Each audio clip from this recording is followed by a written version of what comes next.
আজকে আমি তোমাদের সাথে শেয়ার করব what we at in a day. কেন আয়না বলে উই বলছি সেটা একটু পরেই বুঝতে পারবে। তো এখানে আমি সকালে প্রথমেই খেয়ে নিলাম কুলত্ত কলার জল। তোমরা যারা এর বেনিফিটস জানো ঠিক আছে, বাট যারা জানো না তাদের জন্য আমি একটা শর্ট ভিডিও করব, তোমাদেরকে বলবো কেন এই জলটা খাওয়া উচিত। আর এই যে আমি কেন what we at in a day বলেছি সেটা শুধুমাত্র এই ডাবের জলটার জন্যই। কারণ এটা কিন্তু আজকে আমি খাবো না, এটা আমার হবু বরের জন্য সকাল সকাল উঠে আমার বাবা এই ডাবের জলটা রেডি করছে। তার অফিস আমাদের বাড়ি একদম কাছাকাছি। তো তাকে খাওয়ানো হবে বলে আমি এখানে ভালো করে দেখছিলাম যে ডাবের জল আছে, তারপর দেখলাম যে হ্যাঁ পুরো ওপর অব্দি ভরে আছে।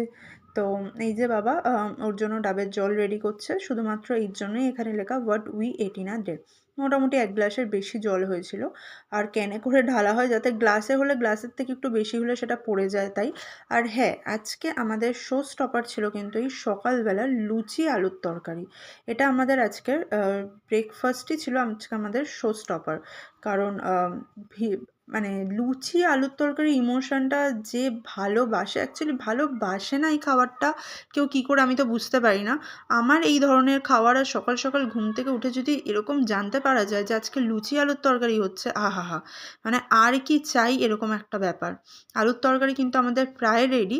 আর এখানে লুচিও অলমোস্ট রেডি হয়েই এসছে, আরও কিছুটা আছে, হয়ে গেলেই সবাই একসাথে খাবো। আর এখানে বড় মা আমাকে বারবার ডেকে দেখাচ্ছে, দেখ দেখ দেখ এটা ভালো করে ফুলেছে, এটা আগে তোল। যেটা ফুলেছে সেটাকে ভালো করে তুলবি কিন্তু। দেখতেই পাচ্ছ সুন্দর লাল লাল করে আমাদের লুচিগুলোকে ভেজে নেওয়া হচ্ছে। আর এখানে আজকে ব্রেকফাস্ট আমার রেডি, লুচি আর আলুর তরকারি। মানে বেস্ট ব্রেকফাস্ট, এর থেকে বেস্ট ব্রেকফাস্ট তো আমার হয়ই না আর কি। তো চলো এরপরে আমি দেখি, ঘরে ঘুরঘুর করতে করতে এসেছিলাম আজকে আর কী কী রান্না হচ্ছে, তখন দেখি, দেখতে পাচ্ছ কি স্পিডে মা কাটছে, মানে আমি ভাবতেই পারি না বটি দিয়ে এত স্পিডে। ঠিক আছে, এভাবে কাটতে পারলে আমাকে অনেক প্র্যাকটিস করতে হবে আর কি। খুব তাড়াতাড়ি বিয়ে, জানি না কতদিনে প্র্যাকটিস করে উঠতে পারবো। বাট আমার মনে হয় যে আমার জন্য না ছুরিটাই ঠিক আছে। বটি দিয়ে কাটতে গেলে মা বড় মাদেরই ঠিক আছে, আমার তো মনে হয় আমি হাতটাকে কেটেই ফেলবো। বাট যাই হোক, আমি চেষ্টা করবো প্র্যাকটিস করার। তো দেখতেই পাচ্ছ সমস্ত চিচিঙ্গাগুলোও কিন্তু খেটে রেডি হয়ে গেছে। আর কারা কারা তোমরা চিচিঙ্গা খেতে ভালোবাসো আমাকে অবশ্যই কমেন্টে জানাবে, কারণ আমার এটা কিন্তু খুব পছন্দের সবজি। আমি জানি না এটা সারা বছর পাওয়া যায় নাকি, দেখতেই পাচ্ছ চিচিঙ্গা কিন্তু ভাজা একদম রেডি হয়ে গেছে। আমি জানি না এটা কি সারা বছর পাওয়া যায় কি যায় না, কারণ আমি তো সবসময় পাই না, কিন্তু এটা আমার খুব পছন্দের, মানে যদি সারা বছর পাওয়া যেত খুব ভালো হতো। আমাকে তোমরা অবশ্যই জানাবে, তো সে বুঝে আমি বাড়িতে বলবো যেন বেশি বেশি করে আনা হয়। আমার খুব পছন্দের চিচিঙ্গা ভাজা। আর তারপরেই তার মাঝখানে মা আমাকে একটু পেঁপে কেটে দেয়, তো পেঁপেগুলোকে খাই। আর এখানে সয়াবিনগুলো সেদ্ধ হচ্ছে। আজকে আমাদের দুপুরে খাওয়া দাওয়াতে ছিল চিচিঙ্গা, আর তার সাথে ছিল সয়াবিন আলুর তরকারিও। তো সয়াবিনগুলো সেদ্ধ হয়েই গেছে, সেসব দেখতে দেখতেই আমি একটু পেঁপে খেয়ে নিচ্ছি। আগে কিন্তু আমি পেঁপে একদম খেতাম না, জন্ডিসে ভোগার পর থেকেই খাওয়া শুরু হয়েছে। কী আর করবো, এখন খেতে হয়। আমি তোমাদেরকেও বলবো অবশ্যই খেও, এর প্রচণ্ড ভিটামিন আর প্রচণ্ড ভালো। তো সয়াবিনের আলুগুলো নুন হলুদ দিয়ে সুন্দর করে দেখলাম ভাজা শুরু হয়ে গেছে। তো আজকের দুপুরের লাঞ্চের কিন্তু আরও একটা পদ একদম তৈরি, সয়াবিন আলুর তরকারি। দেখেই এত ভাল লাগছে, তো খেতে তো আরও কত অসাধারণ আমিই জানি। তো সেদিনকার লাঞ্চে ছিল সয়াবিন, চিচিঙ্গা, আর কি ছিল সেটা আমি বলবো। ততক্ষণ এই পেঁপে খাওয়াটাকে শেষ করিনি, না এটা না খাওয়া হলে মা আমাকে একদমই লাঞ্চ দেবে না।